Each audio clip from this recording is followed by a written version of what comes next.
Welcome to the Battle Ready Podcast. My name is Aaron McManus, and I am here with my dad, Erwin McManus. So good to be here with you. It's a foggy day here in LA. It is. It feels a little fall or wintry. So I love it. It's so good. Yes.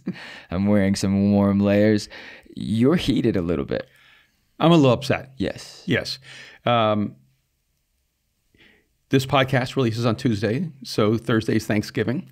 So on Wednesday, we have planned to help hundreds of families here in Los Angeles to have a better Thanksgiving. Families that are desperately needy of food. They don't have enough money to provide for their kids. So we were delivering boxes worth about $100 each box with turkey and food and all these different things. And then we're told by the Department of... What's their name?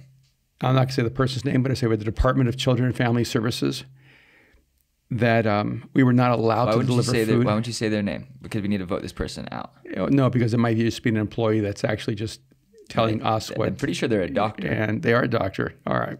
But I'm not going to say their name. But I am going to say the Department of Children and Family Services told our team that we were not allowed to deliver food to families on Wednesday for Thanksgiving on Thursday because of COVID. And I told my wife, this is where I draw the line. I'm super cooperative. I've not been trying to create any conspiracy theories about why the churches are not allowed to meet here in LA especially. But to not be allowed to bring people food on the day before Thanksgiving who are so needy and affected by not only the pandemic, but the quarantine and by the shutdowns and by the stay-at-home orders and to me is unacceptable. And in my heated moment, I just said to Kim, look, I don't know if those would be fines. I don't know what the consequences are, but we are not going to leave these families without food. We're going to deliver food to these families because, you know, right away, because they told us no, we kind of accepted the no. And to me, I've accepted the no that we cannot meet on Sundays. I've accepted the no that that as a church, we've not come together in almost a year. But I will not accept a no that says we're not allowed to take care of people who are being devastated by the choices being made in this moment in history. That's where the church has to push back. There's an irony that in the first century of Christianity, the Roman Empire refused to take care of people affected by, I think it was the Black Plague, and they took care of themselves. They isolated themselves, and they pushed everyone who was diseased away. And it was only Christians that were willing to risk their lives to take care of those people. The spread of Christianity wasn't because of some military strategy. The spread of Christianity across the world was because Christians were the only people with enough empathy and enough concern for others above themselves that they took care of people in the middle of the greatest plague in history. And because of that, people saw the authentic love, compassion, empathy, concern, and that's how the message of Jesus spread to the world. And so I as long as it's equitable. Look, they're not letting sports arenas be filled with people, so we can't go to sporting events, we can't go to movie theaters, we can't go to concerts. So I look at it and go, okay, we can't meet together as a church, but at least there are other large events, even though they're not the same. A sporting event and a music concert and a movie are not essential, but freedom of religion is essential. But even there, I have said, okay, I'm not going to press back on that. But what really upsets me is when suddenly we're being told, no, you can't even be the church to the world. You have to just let these people fend for themselves. And then later the government's going to come back and say, oh, we'll take care of you. I'm not waiting for the government to take care of people. That's our job as human beings. It's not the government's job to take care of everyone else. It's our job as human beings to do that, and especially our job as the church. So I had them call and let them know that they're going to have to find a solution. You narked on your own self. Just do it. Don't tell them you're going to do it. No, and what's interesting is that the person... Wait, hold on. You called the government and told them we're going to do it anyways? I'm a very, yeah. You're like a true anarchist. It is very interesting. Yeah, I don't want to do it. The irony is behind closed doors. It's the socialists who won't let us be socialist. All right. Well, I'm not putting it there. I'm just saying that fear is... You're not. I am. What do you think of that statement? Yeah. Now I'm saying fear is the worst motivator for decision making. You cannot make good decisions. Is it the socialists? By fear. Is it the socialists trying to make sure that we can't be socially responsible? Or are they hiding behind social responsibility to make sure we're not contracting a disease? Well, remember, socialism is not about our concern for other people. Being concerned for other people and caring for other people and using from what you have to help those who do not have, So that's not socialism, that's humanity. Socialism is when the entire system shifts to where the government is now the singular organization that controls everything that's happening in a society, even the good that's being done. So do we project good intention on a socialist structure? Would that be the biggest fallacy of it all? Well, I think the biggest fallacy is that the government is not a corporation. Most of the time when a person, even as a democratic socialist, would be against big business. Most of the time, the ideology around democratic socialism is that corporations are bad, and so you need government to intervene or actually to be in control. The problem is that the government is a corporation. And so when you actually move toward a pure democratic socialism, the government actually becomes the singular corporation that's unchecked. And I have more confidence in multiple corporations competing against each other for the consumer's good, rather than one organization called the government suddenly in control of everything that's happening in society. I don't trust any singular corporation because the government is a corporation that does not make money. It just consumes money. And it tells what the other corporations are allowed to do and what they're not allowed to do. Yeah, and you do not want an organization. The irony is that the idea of an antitrust lawsuit is held by the only system that is actually a monopoly, which is the U.S. government. Right. We have to understand that governments are corporations, especially in this new world. And so then you look at the postal system. And which corporation is allowed to operate in every state? In every state, in every area, in every field, and have total control? Well, they don't have total control, but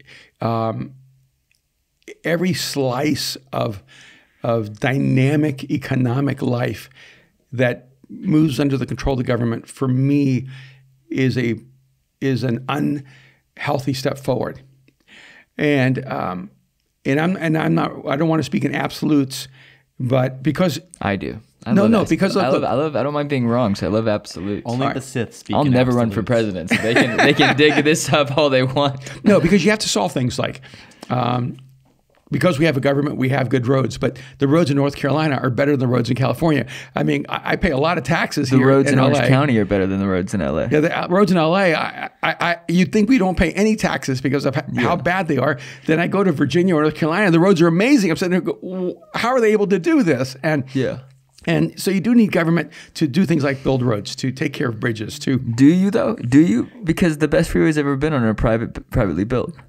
Yes, but that's the problem is that if it's private only, they would only take care of roads wherever it was economic feasible. So people who need good roads in places where there isn't financial benefit wouldn't have those, or they wouldn't have electricity, or they wouldn't have plumbing. And so you do need to have a way. So what you're saying is the roads for the socialists would not be as good as the roads for the No, because a lot of the Americans who are actually blue collar or poor, they're not socialists. They actually just want a fair opportunity to be capitalists. They want a fair opportunity to make money. They want a fair opportunity to break out of poverty. So I don't want you to assume that everyone who is poor is a socialist. I'm not assuming that. I'm not assuming that. I'm just being funny. No, I'm not being funny. I'm grouping together a group of people that have voted a specific way.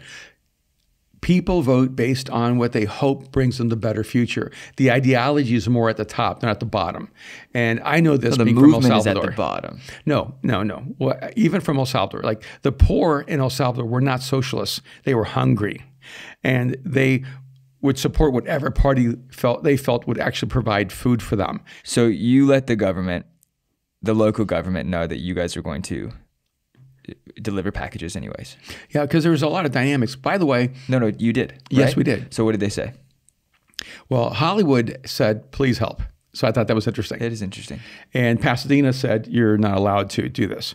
And they said, you can give people $500 gift cards or whatever. You can give people gift cards. And I said, I'm not going to give people gift cards on Wednesday because they won't be able to use them by Thanksgiving. So it means they still won't have a Thanksgiving dinner. But isn't that interesting? We can give them gift cards, but we can't give them food. Right, you can give money, but you can't give them food.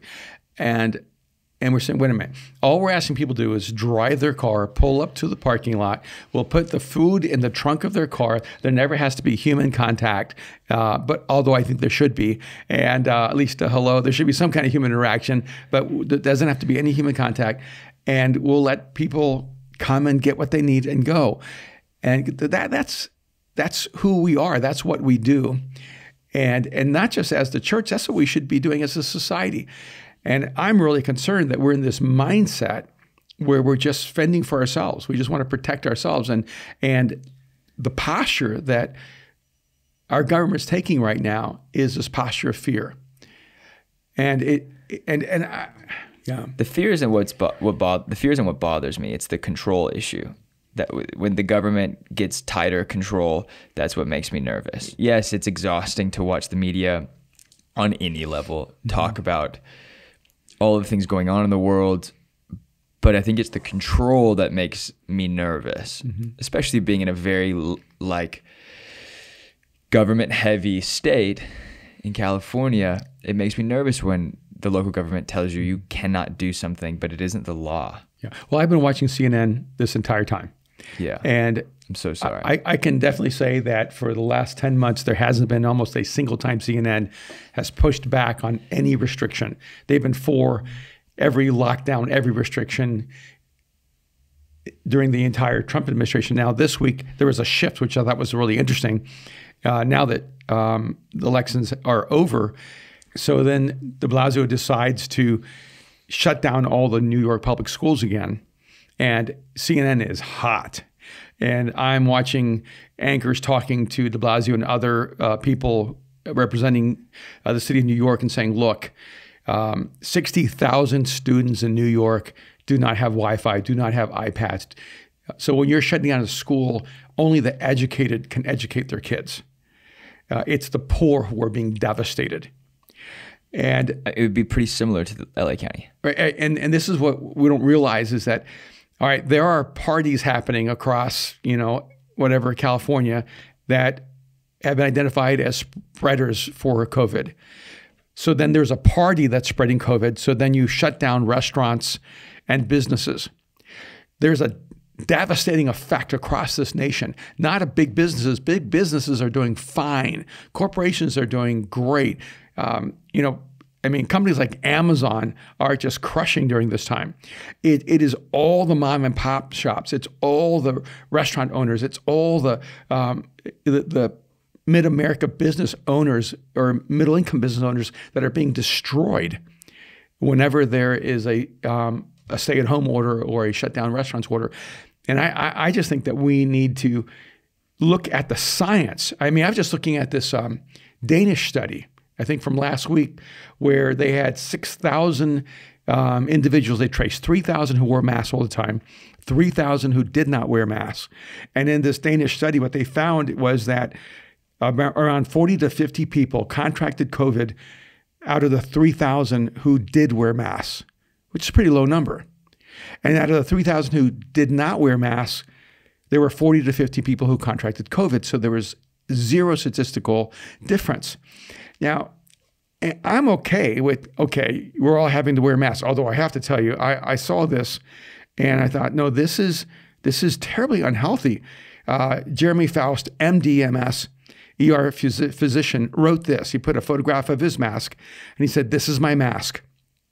There are many like it, but this one is mine. My mask is my best friend. It is my life. I must master it, and I must master my life. Without me, my mask is useless. Without my mask, I am useless." Do you not see that as highly manipulative and propagandic?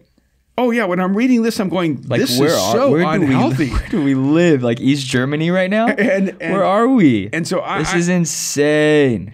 Yeah, and I'm looking at this going, does that not bother you? Are you kidding? It's terrifying to me because it's a subtle emotional dictatorship that is trying to terrify people into conformity.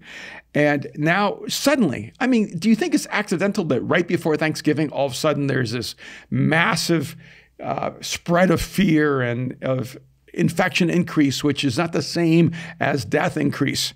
And I just think, personally, that there's a massive amount of cultural manipulation that's going on. And I know it's not PC to say this, but I'm sitting in this thing a year later going, there's so much more science in. I mean, there's science from China. There's science from India. The science is so clear that it's the elderly and the highly vulnerable who are in danger by COVID. It is not the everyday healthy American. And we should not be shutting down the nation. We should be isolating those who are elderly and vulnerable, providing for them and allowing our economy to have a chance to thrive again. And it's amazing it's not as devastated as it is. When I looked at it, even at the election week, I'd heard rumors that it would be at 25% unemployment. Our national employment was around 7%. I don't know how we've been able to maintain that level of unemployment, but I see the increase in depression, increase in anxiety, increase in medication, increase in suicide, and we need to pay attention to what's going on. So I'm gonna go on and make a prediction. Sure. January 20th is the transfer of power. We have a new president on that day. Does COVID end? No, I think we're going to go to an extreme lockdown for February, March, maybe April. And then suddenly, after a devastating shutdown for a few months, we're going to suddenly go, we're in the clear. And if it happens like that, I want to have another podcast talking about political, cultural, and media manipulation of society. If I'm wrong, I'll go back and say, oh, look, I'm pleasantly surprised that it didn't play out like that. It is miraculous that all of a sudden we have a vaccine that's being pushed through. And that suddenly the cocktail is trustworthy. Vaccines? Wow. And that what? And suddenly the cocktail works and is validated. I have an increasing suspicion even of how the science is being communicated to us. And for me, my anger is more rooted in the lack of concern for the poor, for the economically vulnerable. And the moment I'm told that the church can't be there to help people and to help them have at least a little bit of joy in the middle of this horrific moment, that's when I'm going to push back pretty hard. I am so angry that I don't think my comments will help this podcast today. So with that, I'm very grateful that you've talked so much and that you've driven this one, because I don't really have much to say, to be honest. I want people to have a great Thanksgiving, but I don't want people to live in fear. I don't want people to live for themselves. There has to come a certain point where we go, it's not just important to survive. I want to live. I want to live well, and I want to serve. And that's what we're called to do. If you're a follower of Jesus and you're listening to me, your goal in life is not to survive. Your goal in life is to serve. And that needs to be the commitment that we have. And if you're someone who is still on a journey of faith, or maybe does or doesn't believe, and for the people that do, that are really afraid, my buddy had Crohn's disease. He still does. Got COVID last week. Totally fine now. His 70-year-old grandma got COVID. Totally fine now. So I don't know who it kills, but it isn't my friends with autoimmune disease, and it isn't my friend's grandma who should have passed away as well. Obviously, there's data that says people are dying of COVID. I don't know anyone who has, and so it becomes a difficult thing to believe. And so I don't want to be a conspiracy theorist and say it doesn't exist. There's obviously something that exists. And I know people have died. And I know that we got a ping that we were in a place where COVID was last week. Yeah. And no one from our crew tested positive or got sick. So it's so either we had it and we're immune to it now, but how does that even work? I don't even quite understand it. So what I would say is, if you're afraid, stay safe. But we should not build our future strategy on fear. Yeah. That cannot be the new reality. It's the reality. If COVID is the new reality. We are in that reality. I can accept COVID being the new reality. I cannot accept living in fear and paralysis as the new reality. Mm-hmm.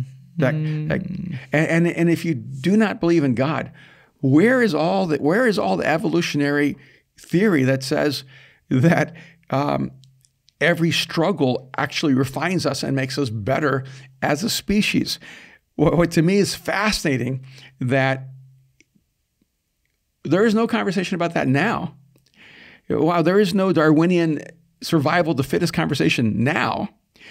American society has not cared about the elderly before a year ago. Yeah. That's why there's so many elderly in nursing homes, because we don't care about the elderly. And the reality is that if we actually cared about the elderly, we would have already had a system in place to take care of them. And so I just think that I'm pretty frustrated. It's funny. I never felt angry when they told me, okay, you guys cannot meet for Sundays. I was disappointed and frustrated, but I was never angry. But I really became angry last night when I was told you can't deliver food to people who will go hungry on Thanksgiving. That's, to me, the line. And that's this conversation. When will you draw the line? Will it be about survival, or will it be about serving? And on that, I would say happy Thanksgiving. Happy Thanksgiving. Brian, happy Thanksgiving. Happy Thanksgiving to you guys, too. I'm thankful for this podcast. Me too. And now I'm angry. But we're going to close this out. You can rate and review. You can listen to it on Spotify, YouTube, and iTunes. You can follow us at Batteready Podcast on Instagram. And you can email me, aaron@battereadypodcast.com. Let me know your thoughts. I cannot wait till the next local government elections happen. Let's get them all out. Let's get people in who want to create a better future. Let's get people who aren't afraid. All right. Okay, I'm cold. The AC works in here.